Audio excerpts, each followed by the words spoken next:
नाकारलं होतं. प्रकाशाने ज्यांच्या वाटेला कायम अंधार दिला, अशा सर्वांच्या, आपल्या सगळ्यांच्या उद्धारासाठी जो सूर्य जन्माला आला, त्या सूर्याचं नाव म्हणजे डॉक्टर बाबासाहेब आंबेडकर. डॉक्टर बाबासाहेब आंबेडकर यांची आज जयंती. आपण सगळेजण एक 2 मिनिटांसाठी या विषयावर बोलण्याआधी डॉक्टर बाबासाहेब आंबेडकरांना महाराष्ट्र, भारत या देशाच्या इतिहासातून बाजूला करून पाहू. यांचा जन्म या देशामध्ये झाला नाही असं गृहीत धरून पाहू. आपल्या काळजाचा थरकाप उडेल अशी व्यवस्था इथे तयार झालेली होती. आपल्याला माणूस पण नाकारणारी, केवळ शूद्रांना नाही तर प्रत्येक समाजातील दुबळ्यांचं जगणं नाकारणारी व्यवस्था होती. हा केवळ दलितांचा प्रश्न नाही आहे, हा प्रत्येक समाजातल्या अशा प्रत्येक घटकाचा प्रश्न आहे ज्याला त्या समाजातील उच्चवर्णीयांनी, उच्च पदस्थांनी, आर्थिकदृष्ट्या संपन्न असलेल्या लोकांनी नाकारलं. आणि हा माणूस, हा सूर्य त्या लोकांसाठी काम करण्यासाठी पृथ्वीवर जन्माला आला. आणि आपलं नशीब की तो भारतात जन्माला आला. त्यामुळे डॉक्टर बाबासाहेब आंबेडकर यांच्या पावन स्मृतीस सर्वप्रथम अभिवादन करतो. आंबेडकरांनी भारताला काय दिलं? तर आंबेडकरांनी भारताला एक अवस्था दिली, ज्या अवस्थेचं नाव आपण बुद्ध असं म्हणू शकतो. माणसाचं पूर्णत्व कशात आहे? सम्यक समृद्ध होण्याकडे माणूस वाटचाल करत असतो. आणि या वाटचालीसाठी लागणारा संघर्ष, या वाटचालीसाठी लागणारा प्रत्येक मार्ग डॉक्टर आपल्या प्रत्येक लिखाणातनं, प्रत्येक भाषणातनं आणि आपल्या प्रत्येक कृतीतनं आपल्याला समजून सांगतो. देश बलशाली होणे, देश सुजलाम सुफलाम होणे, लोकशाही बळकट होणे, हे आपल्या सगळ्यांना, सगळ्या देशातील प्रत्येक व्यक्तीला जसं वाटतंय तसं आपल्याला हे सुद्धा समजणं आवश्यक आहे की देश बलशाली, सुजलाम सुफलाम, लोकशाहीवादी कधी होतो?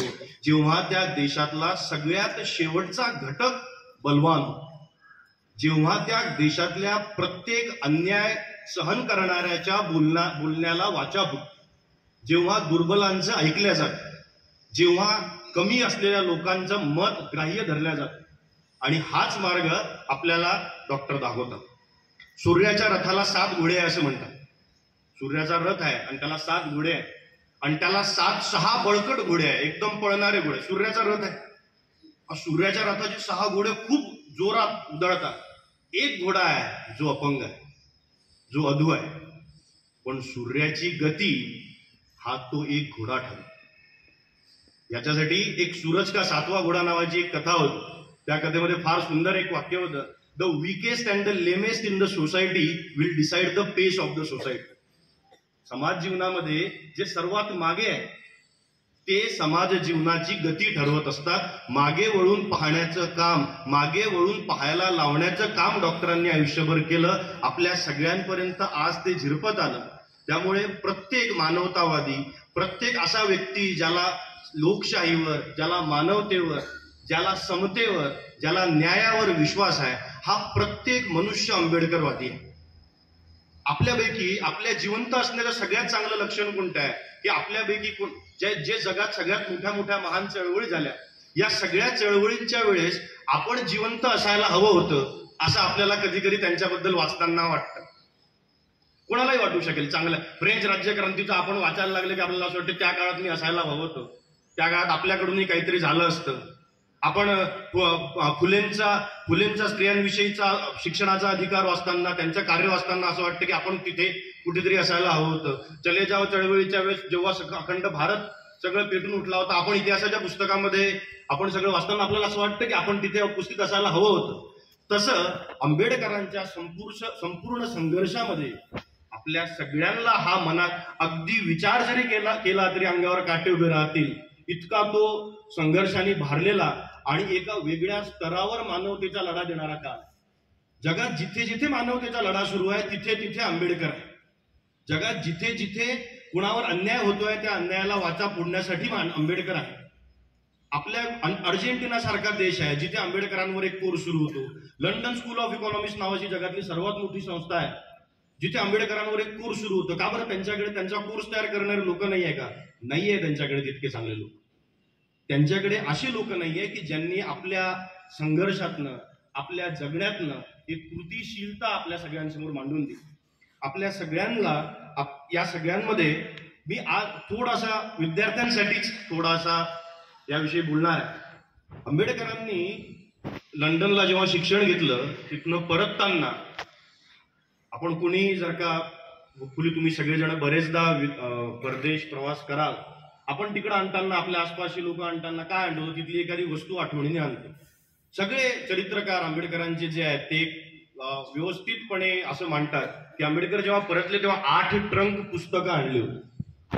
8 ट्रंक त्यांनी फक्त पुस्तकं आणले. त्यांनी स्वतःचं आवश्यक असणारं सामानही लंडनला ठेवून दिलं आणि हे पुस्तकं नंतर भेटणार नाही म्हणून ते भारतामध्ये त्यांना घेऊन आले. यामध्ये शिक्षणाप्रती, पुस्तकांप्रती त्यांची असणारी निष्ठा, त्यांचं ज्ञानावर असणारं प्रेम हे आपल्या सगळ्यांना विशेषतः विद्यार्थी दशेमध्ये समजणं अत्यंत आवश्यक आहे. अनेकदा आपण असं ऐकतो की जयंती नाचून नाही तर वाचून साजरी करा. त्याला काही जास्त विशेष अर्थ नाही. आजच्या दिवशीला नाचून काही बिघडत नाही. अशी मारी अपरिमित आनंदाचा क्षण आहे, त्याला दाखवण्यासाठी आपण नाचणारच, तो भाग नाही. पण उरलेल्या दिवसांमध्ये आपण आपल्या अभ्यासावर, आपल्या ज्ञानावर, आपल्या मेहनतीवर असलेला आपला विश्वास कुठल्याच पद्धतीने ढळून न देणं हे सगळ्यात मोठं गुण, हा सगळ्यात मोठा सल्ला, हा सगळ्यात मोठा मार्ग डॉक्टर आपल्याला दाखवतात आणि ज्याच्यावर आपण सगळ्यांनी चालणं आज सगळ्यात जास्त आवश्यक आहे. असा काळ आहे जिथे जीवनाची मूल्य ऱ्हास होतात. असा काळ आहे जिथे केवळ आर्थिक संपन्नतेला समृद्धी समजल्या जात आहे. असा काळ आहे जिथे मानवतेचे आपल्याकडे येणारे प्रश्न मोठे झाले. देश आपल्या एकमेकांवर हल्ला करतात. अशा काळामध्ये आपल्याला आपलं अभ्यास करत शांतीची पताका घेऊन चालत राहणं हे आपल्यासाठी फार जास्त आवश्यक आहे. आपल्या इथे विद्यार्थिनी उपस्थित आहे. मी थोडंसं आंबेडकरांनी स्त्रियांविषयी जे लिहिलंय आणि ज्यांनी काम केलंय, भारतातल्या प्रत्येक महिलेने रोज आंबेडकरांना नमस्कार करायला पाहिजे, इतकं मोठं काम आंबेडकरांचं. आपण एकटा देश आहोत संपूर्ण जगामध्ये 196 पैकी ज्यांना स्वातंत्र्य झाल्या पहिल्याच लोकसभेला महिलांना मतदान करता आलं. आपण म्हणतो ना, खूप बरेच लोक म्हणतात अमेरिका संपन्न आहे. अमेरिकेला 100 वर्ष लागले पुरुषांमध्येच तो मतदानाचा अधिकार सगळ्यांना देण्यासाठी. कृष्णवर्णीय लोकांनाही त्यांनी तो अधिकार दिला. त्याच्यानंतर त्यांनी तो अधिकार महिलांना दिला. इंग्लंड ज्यांच्या साम्राज्यावरचा सूर्य कधी ढळत नव्हता, जे जगाला लोकशाहीचं तत्व, जे जगाला सिव्हिलाइज होण्याचं तत्व शिकवायला निघाले होते, त्यांनी सुद्धा महिलांना अधिकार दिला नव्हता मतदान कर, जो साधा अधिकार. हे सगळ्यात मोठं काम आंबेडकरांनी त्या काळात केलं. 1955 साली आंबेडकरांनी 3 कायदे तयार केले भारतामध्ये. ते कायदे आपल्या सगळ्यांना माहीत असणं आवश्यक आहे. सगळ्यात पहिला कायदा होता महत्वाचा, इनहेरिटन्स ऍक्ट. महिलांना वडिलांच्या संपत्तीमध्ये असणारा बरोबरीचा वाटा, हा खूप महत्वाचा कायदा.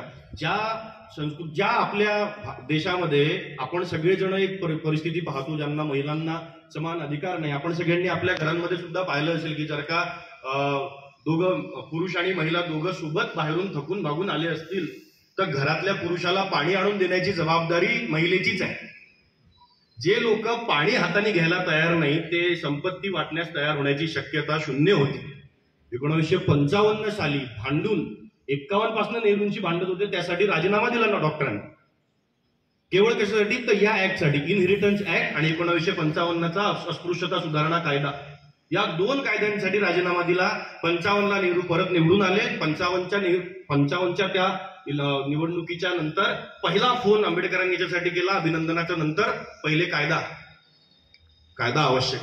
आणि तो कायदा त्या काळात बऱ्यापैकी दिला होता. नंतर तो 79ला सुधारणा करत करत ते कायदे मोठे आपल्यापर्यंत येत राहिले. महिलांसाठी यांनी खूप मोठं, खूप महत्वाचं कारण की आपण सगळे, मला मुळेच असं वाटत नाही की जर का हे कायदे किंवा डॉक्टर नसते तर इतक्या महिला शिक्षण भारतामध्ये घेऊ शकल्या असत्या. कारण की फुल्यांनी जो विचार सुरू केला त्या विचाराला डॉक्टरांनी फार लांबपर्यंत नेण्याचा आणि त्याचा एक फार महत्वाचा कायद्यांमध्ये रूपांतरित करण्याचं काम त्यांनी. एनिहिलेशन ऑफ कास्ट मध्ये त्यांचं एक वाक्य आहे, पुस्तक सुरू होतानाच पहिलंच वाक्य आहे की equality may be fiction but we must accept it as a governing principle. की समता ही कल्पनेतच असते. समता काही ही जगामध्ये सगळीकडे नसते, पण आपण त्या समतेच्या तत्वाला गव्हर्निंग प्रिन्सिपल म्हणून स्वीकारणं आवश्यक आहे. गव्हर्निंग म्हणजे त्या समतेचं रूपांतर कायद्यामध्ये करणं आवश्यक आहे. मग त्यांच्या 16, 17, 18 या सगळ्या आर्टिकल्समध्ये केवळ या सगळ्या आर्टिकल्सचं एकच नाव आहे, समानता, समता, इक्वॅलिटी. आणि मग आर्टिकल 17 मध्ये ते असं लिहितात की अस्पृश्यता हा कायद्याने सर्वोच्च गुन्हा समजला जाईल. आणि तिथे आपल्या सगळ्यांच्या या संपूर्ण मानवतेच्या लढ्याला एक संविधानिक यश प्राप्त होतं.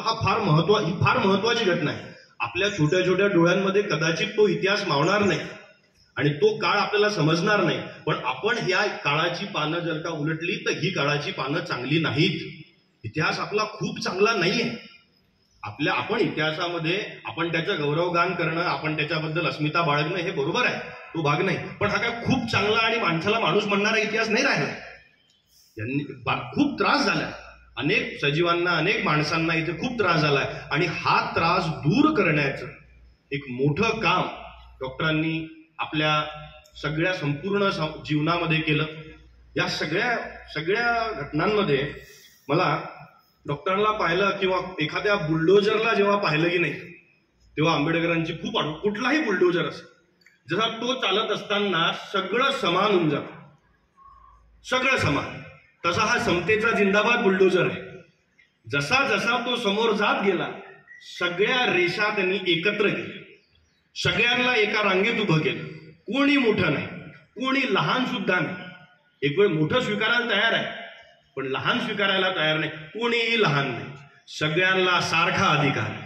जितकं माझं आहे तितकंच तुझं आहे. पाणी, मीठ, हवा, निसर्ग, झाडं हे सगळे आपल्या सगळ्यांचे तितकेच आहे. फक्त माणसांविषयी नाही बोलत आंबेडकर, ते निसर्गवादी सुद्धा आहे. ते प्राण्यांना पण समान अधिकार देतात. संविधानामध्ये सेपरेट एक विशिष्ट वेगळा कलम त्यांनी तयार करून टाकला.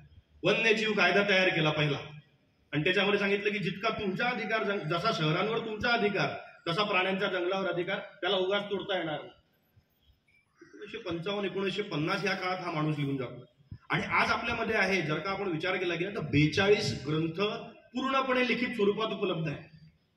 सगळ्या भाषांमध्ये भाषांतरित झाली आहे. भारतीय नाही, जागतिक, जगातल्या प्रत्येक भाषेत ज्यामध्ये वाचल्या जातं अशा भाषांमध्ये डॉक्टरांचं सगळं साहित्य प्रकाशित किंवा भाषांतरित झालं आहे. मराठीमध्ये खूप मोठ्या मोठ्या चरित्रकारांनी चरित्र लिहिले. धनंजय कीर नावाचे फार मोठे चरित्रकार आहेत. त्यांचं चरित्र आंबेडकरांचं फार मोठं आणि फार सटीक असं समजलं आहे. 2-3 महत्वाचे त्यांचे मी काल 1-2 गोष्टी ज्या मला वाक्यांवर बोलायचं होतं ते वाक्य फक्त मी लिहून आणले होते, ते वाक्य तुम्हाला सांगतो. त्यांच्या एनिहिलेशन ऑफ कास्ट मध्ये एक चॅप्टर आहे, त्या चॅप्टरचं नाव आहे व्हॉट इज लाईफ नावाचं. आणि आपण सगळ्यांनी ते जिंदगी बडी होनी चाहिए लंबी नाही वगैरे आनंद सिनेमातला एक डायलॉग ऐकलाय. ते वाक्य आंबेडकरांचं आहे. त्या वाक्यामध्ये ते म्हणतात life should be great rather than long and I want to live a great life. हा कॉन्फिडन्स, हा आत्मविश्वास डॉक्टरांमध्ये की हे आयुष्य मला लांब नको, हे मोठं करायचं. दुसरं त्याच एका याच्यामध्ये लंडन स्कूल ऑफ इकॉनॉमिक्समध्ये किती महत्वाचं एक वाक्य ते सांगतात, पण त्याच्यावर आपल्याला 100% विचार आपल्या प्रत्येकाने, मी शिक्षक म्हणूनही आणि आपण विद्यार्थी म्हणूनही करणं आवश्यक आहे. त्यांनी लंडन स्कूल ऑफ इकॉनॉमिक्सच्या एका व्हॉट इज एज्युकेशन नावाच्या रिसर्च पेपरमध्ये एक वाक्य लिहिलं आहे, cultivation of mind should be the ultimate aim of human existence. मानवी अस्तित्वाचं सर्वोच्च कार्य हे त्याचं माइंड, त्याचं मन समृद्ध करणे असलं पाहिजे. म्हणजे शिक्षणाचेही उद्दिष्ट म्हणत नाहीयेत ते, शिक्षणही नंतर, आपण जगायलाच कशासाठी आलो? तर आपलं मन, आपलं कॉन्शियस, आपलं अस्तित्व हे समृद्ध होण्यासाठी. मग ही समृद्धता कशामुळे येते? त्याच्यामध्ये ते पुढे मी ट्रान्सलेट करून सांगतो. त्याच्यामध्ये ते पुढे म्हणतात की ही कलेच्या मार्फती, ही ज्ञानाच्या मार्फती, ही पैशाच्या मार्फत येणार नाही. Not due to mere activities of economical structures. केवळ अर्थार्जन आणि अर्थविसर्जन या माध्यमातून ही समृद्धी येणार नाही. ही कला आणि ज्ञान याच्याच मार्फत त्याच्यामध्ये येईल. हे जेव्हा 1950 साली एक माणूस म्हणून जातो आणि 2024ला हे सर्वाधिक लागू झाल्यासारखं आहे की आपण सगळेजण आता एका अशा परिस्थितीला आहे की आपल्या सगळ्यांकडे जगण्यापुरता पैसा आहे, तरी सुद्धा आपण आपला आनंदाचा मार्ग शोधण्याचा प्रयत्न करतोच. जगण्यापुरता पैसा आज आपल्या सगळ्यांकडे. असं नाहीये की आता जगण्याचेच प्रॉब्लेम, पण तरीही असताना आपण रोज काम करतोय, रोज काहीतरी नवीन करण्याचा प्रयत्न करतोय. याचं कारण आपण पहिलं लक्षण की आपण जिवंत असल्याचं लक्षण, आणि दुसरं आपण सगळेजण त्या कल्टिवेशन ऑफ माइंडकडे वळण्याचा प्रयत्न करतोय की आपल्याला मनाची समृद्धी ही फार आवश्यक त्याच्यामध्ये वाटते सध्या. याच हिंदू कोड बिल जेव्हा 55 साली पारित झालं तेव्हा आपल्या सगळ्यांच्या नातेसंबंधांवर पण आंबेडकर किती व्यवस्थित लिहितात. आंबेडकरांनी जेव्हा पती पत्नींविषयी एक कायदा केला की ज्यामध्ये पतीला दुसरं लग्न करण्याचा अधिकार नाकारण्यात आला आणि 7 वर्षांची त्याला शिक्षा करण्यात आली. त्याच्यामध्ये ते वाक्य, त्या पेपरची सुरुवात अशी करतात की relationship between husband and wife must be of best of friends.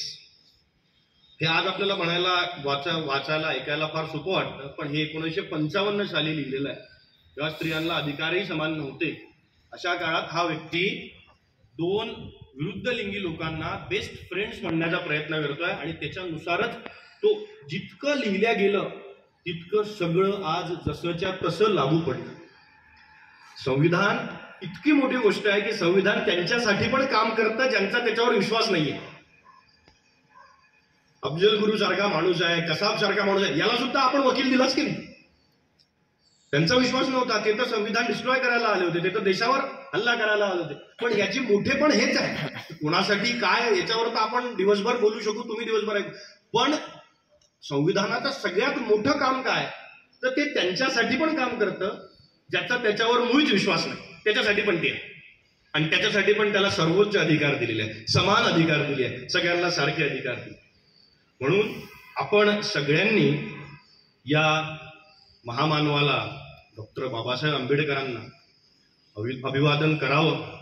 विद्यार्थ्यांनी आपला अभ्यास हा अत्यंत प्रामाणिकपणे करावा. शिक्षण हे वाघिणीचं दूध आहे आणि जो ते पिल तो गुरगुरणारच.